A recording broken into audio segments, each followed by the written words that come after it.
नमस्कार दोस्तों, good morning. कैसे हैं दोस्तों आप सब? आई होप आप सब बहुत अच्छे होंगे और बहुत अच्छे से अपनी स्टडी को कर रहे होंगे। सो दोस्तों ये दिन है सैटरडे का।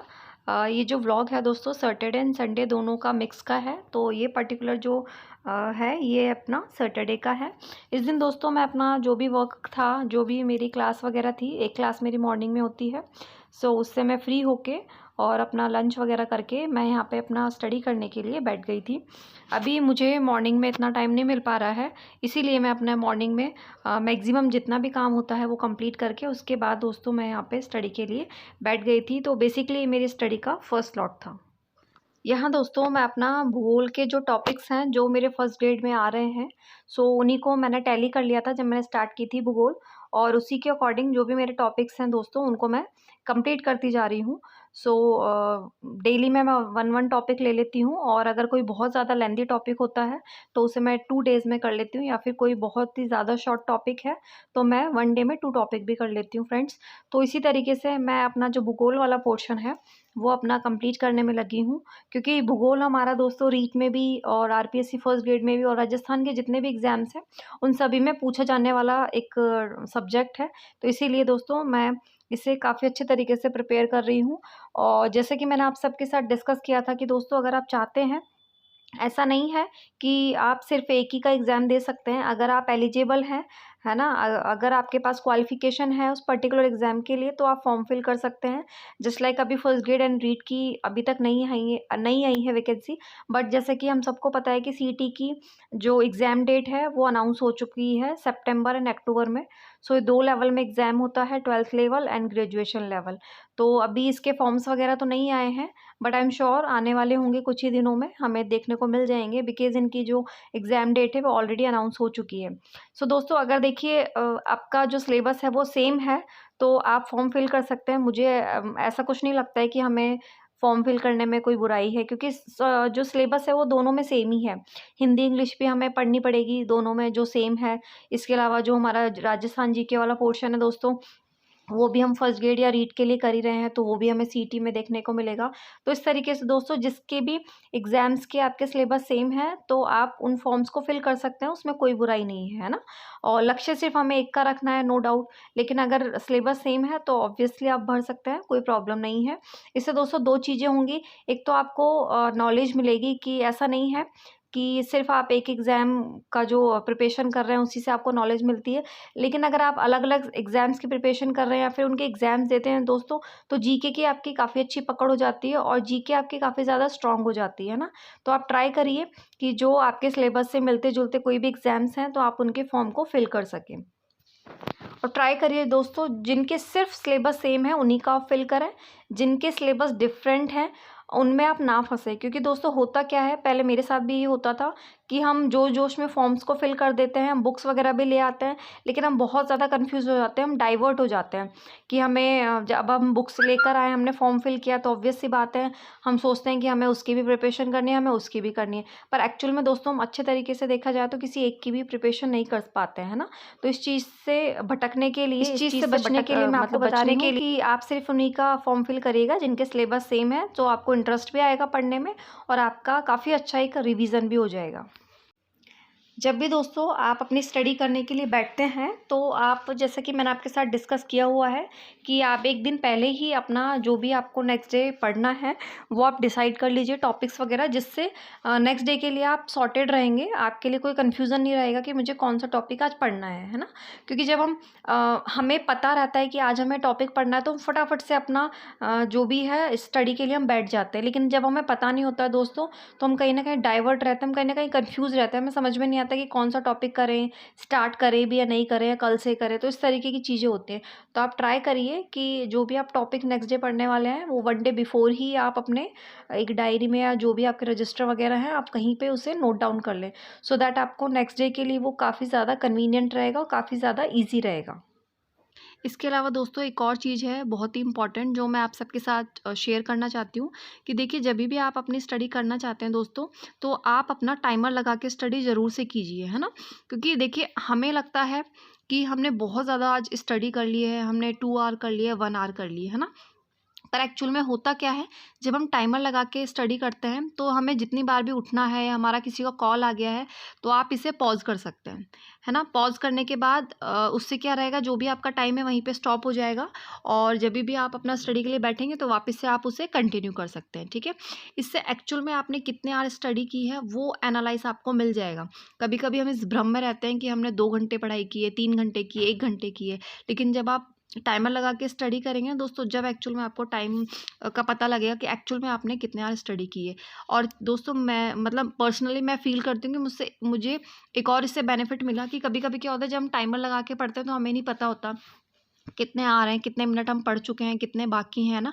लेकिन मैंने क्या ऑब्ज़र्व किया कि जस्ट लाइक मैंने 1 आवर का स्टडी का टारगेट लेके चला कि मैं फर्स्ट स्लॉट है 1 आवर का या 2 आवर का लूँगी, ठीक है। तो जस्ट सपोज़ मैंने 1 आवर का लिया तो सम टाइम इसमें शो हो रहा था कि 50 मिनट है या 45 मिनट हो चुके हैं, ठीक है। तो कभी-कभी ऐसा होता है कि हम बोरियत फ़ील करते हैं, हमें उठने का मन करता है, ठीक है।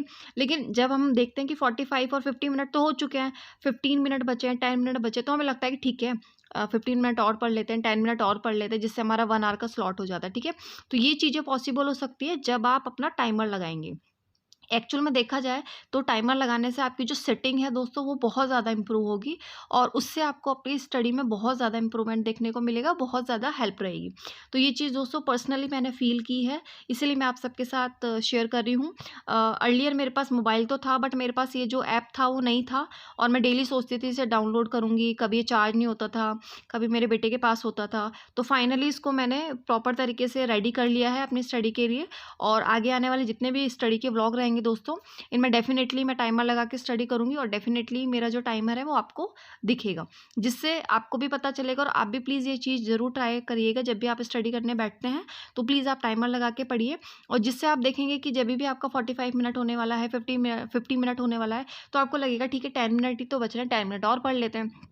थोड़ा-सा टॉपिक कवर हो जाएगा या 1 पेज आपका कंप्लीट हो जाएगा, जो अगर ईज़ी है तो हाफ पेज हो जाएगा, ठीक है? कुछ पॉइंट्स हैं वो आपके कवर हो जाएँगे। तो इस तरीके से आपकी जो सिटिंग है ना स्टडी के लिए वो आपकी बहुत ज़्यादा इम्प्रूव रहेगी। और आप लोगों को पता ही है दोस्तों कि स्टडी करने के लिए किसी भी एग्ज़ाम की प्रिपरेशन करने के लिए हमें सिटिंग करना बहुत ज़रूरी है। हमारी सिटिंग अच्छी होनी चाहिए, ऐसा नहीं कि हम 10-10 मिनट में पढ़ रहे हैं, 15 मिनट पढ़ रहे हैं, फिर हम उठ रहे हैं। एटलीस्ट आपकी अगर आपने अभी न्यूली स्टार्ट किया है तो एटलीस्ट आप स्टार्टिंग अगर आप कर सकते हैं तो हाफ एन आवर या 1 आवर से ज़रूर कीजिए। हाफ एन आवर से आप कम मत रखिए, कम से कम हाफ एन आवर या 1 आवर का रखिए। उसके बाद आप उसे धीरे-धीरे करके इंक्रीज़ करते जाइए जैसे भी आपकी सिचुएशन है, ठीक है? और ट्राई करिए कि आप थोड़ा बहुत काम कंप्लीट करके बैठें। अर्ली मॉर्निंग वाला तो आप बैठ सकते हैं, बट बाद का जो है थोड़ा जितना भी आपको पॉसिबिलिटी लगती है काम वगैरह कंप्लीट करके बैठें, जिससे आपको जल्दी ना उठना पड़े, है ना? ऐसा भी नहीं करना है कि आप पूरे टाइम अपने काम पे लगे पड़े हो कि ठीक है मैं एकदम काम कंप्लीट करके फिर अपनी स्टडी जो है वो स्टार्ट करूँगी। ऐसा भी मत करिएगा दोस्तों क्योंकि इससे हमें फिज़िकली बहुत ज़्यादा थकान हो जाती है और इस चक्कर में हम अपनी पूरी एनर्जी को उस काम में लगा देते हैं और फिर हमें पढ़ने का मन नहीं होता है। हमें बहुत ज़्यादा टायर्डनेस फ़ील होती है और हमें लगता है कि ठीक है अब हम बहुत ज़्यादा थक गए हैं तो अभी हम अपना रेस्ट कर लेते हैं। तो इसी तरीके से दोस्तों हमारा पूरा डे निकल जाता है और इसी तरीके से हमारे मंथ निकल जाएँगे, इसी तरीके से हमारा पूरा ईयर निकल जाएगा और वो डे कभी आ ही नहीं पाएगा जब हम स्टडी कर पाएँगे, है ना? इसीलिए आप अर्ली मॉर्निंग में स्टार्ट करिए उठना, जिससे आप थोड़ा-सा अपना 1 आवर या 1 एंड हाफ आवर या 2 आवर जैसा भी आपके लिए सूटेबल है, आप अपना स्टडी को दीजिए। फिर आप थोड़ा वर्क करिए, फिर आप अपने स्टडी को स्लॉट दीजिए, उसके बाद आप वर्क। इस तरीके से आप अल्टरनेटिव लेते चलिए। इससे क्या रहेगा आपका काम भी पैरेलल चलता रहेगा, आपकी स्टडी भी चलती रहेगी। है ना? अगर आप सोचेंगे कि मैं पूरा एक बार स्टडी कर लूँ, फिर काम कर लूँ, वो भी पॉसिबल नहीं होगा आपके लिए। अगर आप सोचेंगे मैं पूरा अपना वर्क है वो पर घर का काम है कंप्लीट कर लूँ, फिर मैं स्टडी करूँ, वो भी आपके लिए पॉसिबल नहीं हो पाएगा, है ना? क्योंकि जो दोस्तों जब हम स्टडी करते हैं तो हम कंटिन्यूअसली स्टडी नहीं कर पाते हैं किसी भी हाल में, है ना? हमें थोड़ा-थोड़ा ब्रेक चाहिए होता है।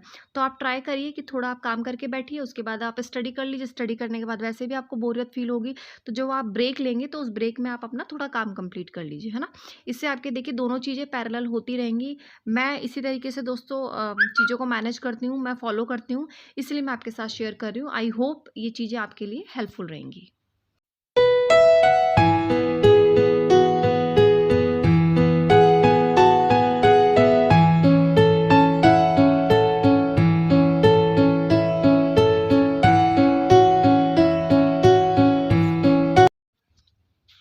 ये है दोस्तों संडे का है।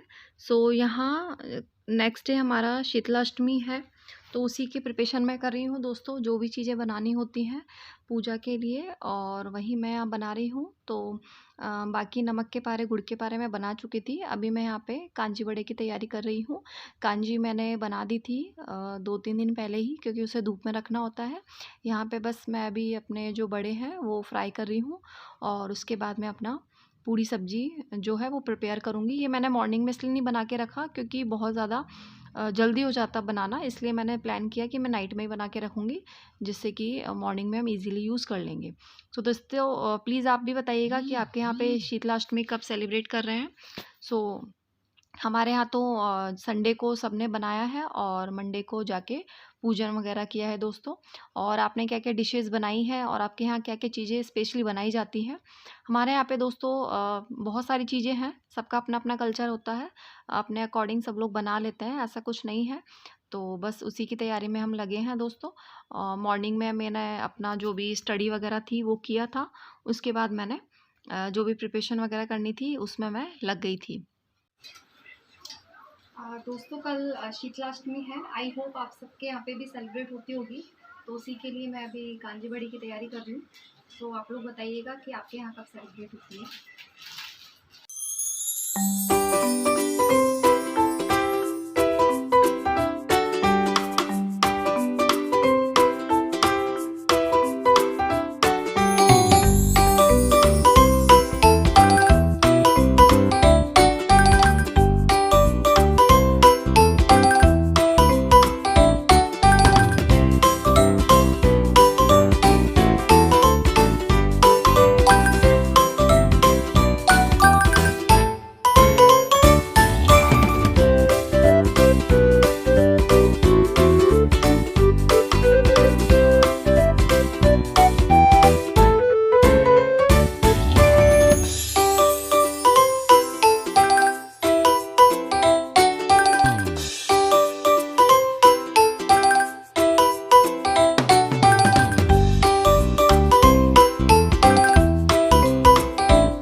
सो दोस्तों यहाँ पे मेरी अभी बस तैयारी चल रही है जो रात तक चली थी।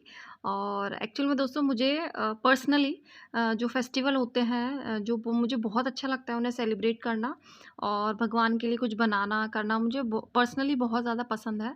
तो मैं, मेरा जितना सामर्थ्य होता है, मेरी जितनी मतलब मैं कर पाती हूँ उतना मैं ज़रूर कोशिश करती हूँ कि मैं ज़रूर करूँ, है ना। और ये जो फेस्टिवल होता है स्पेशली आप सबको पता ही है कि हमारे बच्चों के लिए होता है। तो आप ट्राई करिए दोस्तों, आप भी जितने भी आपके फेस्टिवल आते हैं आप उससे पूरे अच्छे मन से और अच्छे तरीके से और जितना भी आप कर सकते हैं एक आस्था से, एक श्रद्धा से, किसी के कहने पे नहीं, किसी मजबूरी में नहीं। अगर आपको अच्छा लगता है, पर्सनली आपकी श्रद्धा है, तो प्लीज़ आप उसे ज़रूर सेलिब्रेट करिए। और क्योंकि हमारे बच्चे भी हमें ही देखते हैं, जिस तरीके का कल्चर हम अपना फॉलो करेंगे सेम हमारे बच्चे भी हमें फॉलो करेंगे। सो फ्रेंड्स, आई होप आपको ये व्लॉग बहुत पसंद आया होगा दोस्तों। तो इसी तरीके से व्लॉग्स में बने रहिए। नमस्कार दोस्तों, जय श्री राम। यहाँ दोस्तों कुछ मैंने पिक्चर शेयर की हैं आपसे, जब मैं पूजा करने गई थी तो मैंने थोड़ी सी क्लिक कर ली थी, वही मैं आप सबके साथ शेयर कर रही हूँ दोस्तों। जय श्री राम, हैप्पी शीतलाष्टमी।